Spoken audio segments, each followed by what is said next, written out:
আমার নাম অনির্বাণ সাহা। আমার Baguiati VIP super market society gate number 8-এর সামনে একটি জুতোর দোকান রয়েছে। দোকানের নাম হচ্ছে লেথকো। আমাদের দোকান 1997 সনে প্রতিষ্ঠান হয়েছে।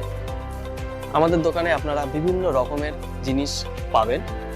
বাচ্চা, ছেলেদের, মেয়েদের ফ্যান্সি স্যান্ডেল, ক্লগস, কিটো, ফর্মাল ওয়্যার, স্পোর্টস শু, সমস্ত রকমের, এমনকি অরিজিনাল লেদারের জিনিসও আপনারা কিন্তু আমাদের এখানে পাবেন। আপনাদের সকলকে আমাদের দোকানে আসার জন্য আমন্ত্রণ রইল। ধন্যবাদ।